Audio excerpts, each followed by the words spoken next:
professional at White Craigs Golf Club. I've been a professional now over 30 years.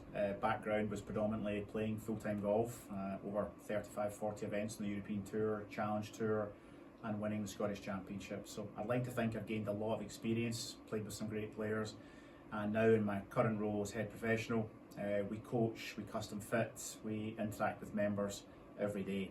Again, from my job perspective, I love what I do, and I take a lot of satisfaction from that, and I'm motivated highly every day to help people improve their golf. And here's some of the topics that we'll be covering as we go forward. I think one thing to consider for us all as golfers, regardless of ability or handicap, is understanding why things sometimes go wrong. And guess what? They do, because we're not robots, as I usually tell people. So I guess it's really important, as I tend to provide the information of, well, why did something go wrong? Some of the topics that we'll be gradually starting to cover will be aspects like, how do you play a ball on an uphill lie? How do we play a ball on a downhill lie? How do we play a ball on a side hill lie and a side hill lie? What are the considerations we should be making there in terms of setup, ball position and swing shape? Things like fairway woods. I personally think fairway wood off the ground is one of the hardest shots in golf. What does the setup look like for that there? How do we play a pitch shot over a bunker? What are the considerations around the green in terms of loft, roll, landing spot? So I'm going to start to then open up lots of these aspects of the game via some help and videoing to then educate and try and again ask for questions back as well. Again, I'm doing this every day, helping people. I guess one of the other aspects we would want to look at here is, no doubt, preparation as well. I think bunker play as well, on top of all the other different shots we're going to look at. Bunker play, setup and bunker play as well is really important. Close green side, longer shots into the green as well. So really I'm going to try and give a massive overview of all the shots that we need in the game and what we should be thinking about. And again, we're all unique as well, in terms of how we play and how we move and what speed we might be able to deliver into the ball. So again, it's going to be very open. I'm also going to record a few lessons with consent from those individuals to maybe then open up how I might conduct a lesson, and then hopefully from there you'll then see how we then implement a change and then offer some information about what works for that individual. Biggest thing and what I would see is that the people that progress the quickest are the people that understand what happens when it goes wrong. And that's really important, is what happened there, and then how do you then improve it? So these are good questions that I would ask myself from a playing perspective as well. What happened? How do I improve it? And again, that then shapes how I then practice going forward as well. So hopefully there's lots coming forward, and I'm really looking forward to then sharing lots of different ideas with you as well, and also from the performance side of things, mindset, pressure, how do we get into a good peak state in terms of performance, and being ready to play is really important in terms of handling the nerves and the tension and anxiety which naturally come, and that's all normal things that should be happening, but there's ways to overcome these. So looking forward to sharing lots of good ideas and hints and tips going forward, and watch this space for more information coming.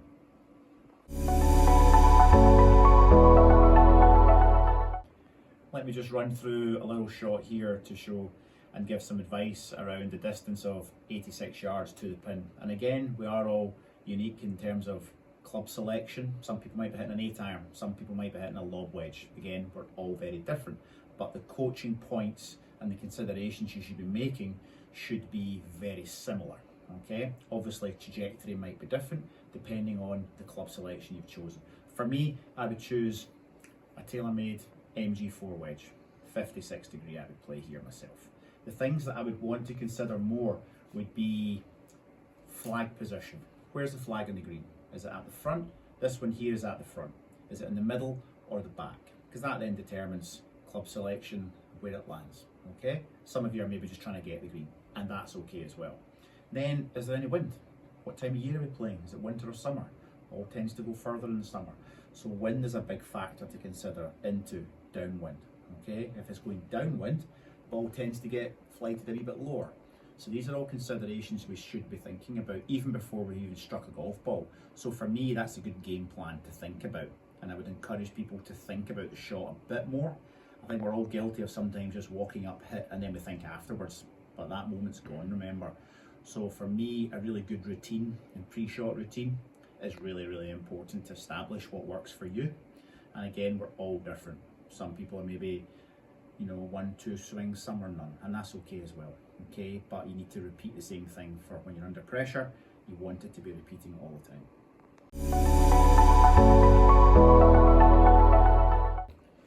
Here's a couple of technical points for you now to consider around this distance of 86 yards. The first ones I would say would be, where possible, try to have your grip pressure as loose as possible on both hands. Okay, always reference 1 to 10 on the scale, 10 being tight, 1 being loose. For me personally, I'd be somewhere around a 3 or 4 maximum. Under pressure, that's likely to move to a 5 for me. Okay, so if you're an 8 or 9, on a good day, and then suddenly you're under pressure, you're basically going to tense up because it's going to increase even more. So for me, when your arms get tight, your forearms get tight, your shoulders tense up, that's going to affect detrimentally, unfortunately, how the club moves in the backswing. Okay, which again is going to hinder performance and strike. And remember, we don't always get a flat lie, we get different slopes, up, down, sides as well to consider. So grip pressure is a key point, because remember, you've often heard me talk about your hands are your only contact with that golf club, and it's directly in charge of the club face and also what the wrists are doing in the golf swing in terms of hinging as well. So it's really important to get that right. Secondly, then, I would want to talk about setup position in terms of what I'm doing opposite the ball.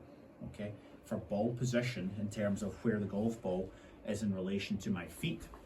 For those of you playing pitching wedge, sand wedge, I would always say, for me, it's just right of sternum. Okay, and I always reference sternum on my upper body as in just right of my zip.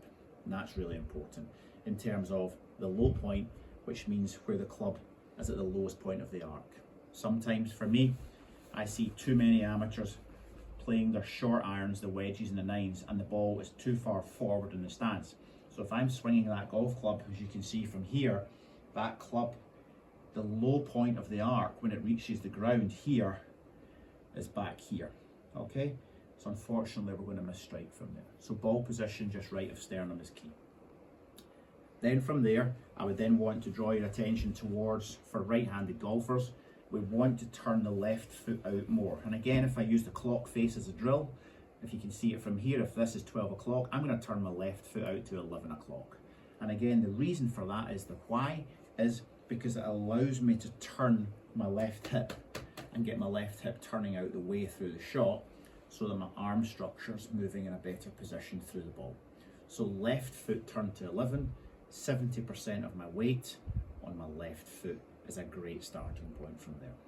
And lastly for me, from there, even with slightly kind of not perfect technique, but impact's okay, is the tempo and rhythm is really important. I have a natural built-in slight pause at the top of the backswing, which helps me in the transition to come down. So I guess what I'm trying to say here is that the backswing's merely preparing you, I would say, for the downswing position. So a little bit of a slower rhythm and tempo moving back and gradually accelerating quicker on the way through would be really important. Also, maybe to link in to ball position, you can see from here is it's important that I've got the feeling that I'm creating a little bit of forward shaft lean, and that means there that the angle of the club is going slightly forward.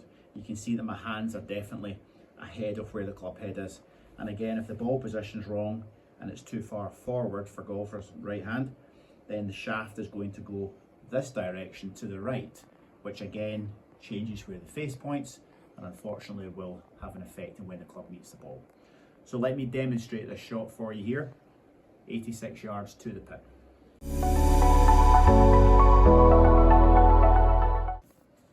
Okay, I'm going to run through a couple of numbers here that I'm going to work on, and again I'll be more familiar with this information going forward and educating a bit more around TrackMan, which is definitely a preferred supplier for myself, is around the carry distance. So TrackMan's going to measure exactly how far the ball's carried to my target, where the golf ball's finished in terms of total yardage, how far away it is from the pin in yards, how fast I'm moving is really important. This was a previous shot earlier on, 66.2 miles an hour. Again, not to be overly technical, but angle of attack is only measuring for me the vertical descent, so how that club is approaching the ball vertically downwards. And the club path, which is going to be an interesting one for people to see going forward, the direction and where the club head is in relation to before impact. You know, is it across the line out to in, which usually produces curvature to the right, sometimes left as well if the club face is in the wrong position. So even with my swing, which again is really important to highlight, it's not textbook at all, but you'll see me hit some different shots here with what you can critique and say that's quite a different, but I'll be able to control the swing path quite well. Okay, and that's important, and I'll explain how we maybe try and do that better. So let's go and hit a shot into this distance and see how we get on.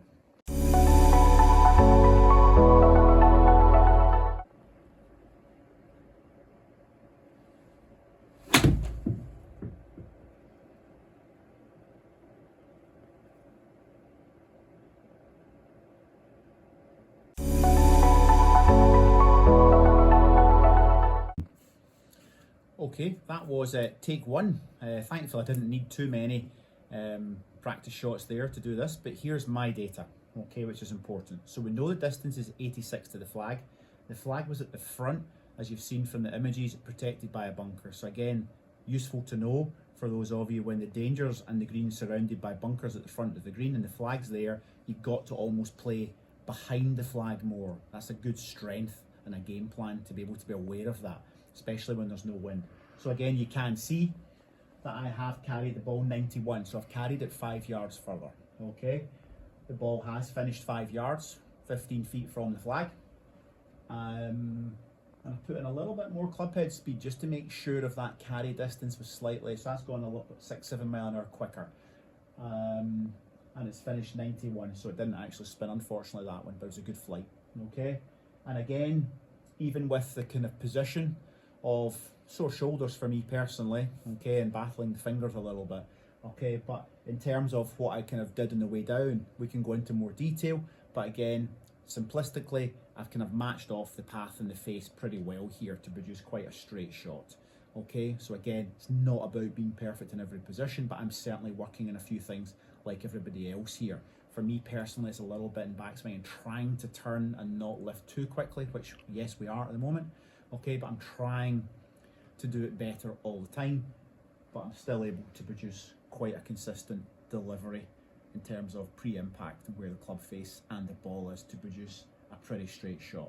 Again, I struck down into the ball, quite strong flight in there in terms of the angle into the ball. Again, that's a 56 degree wedge as well.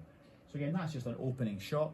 Again, it's a really miserable day here, unfortunately, at White Craig, so we're upstairs in the simulator doing this morning as well. So I hope you've enjoyed these, a kind of introduction to what's coming. And again, there's going to be live lessons to drivers, to irons, to on course, might even play a match against somebody for 5-6 holes as well, you know, potentially, and get that videoed as well. So if you like it, let me know, give us all your feedback, and there's a lot more to come. So hopefully you enjoyed it, and give us all your feedback. Thank you.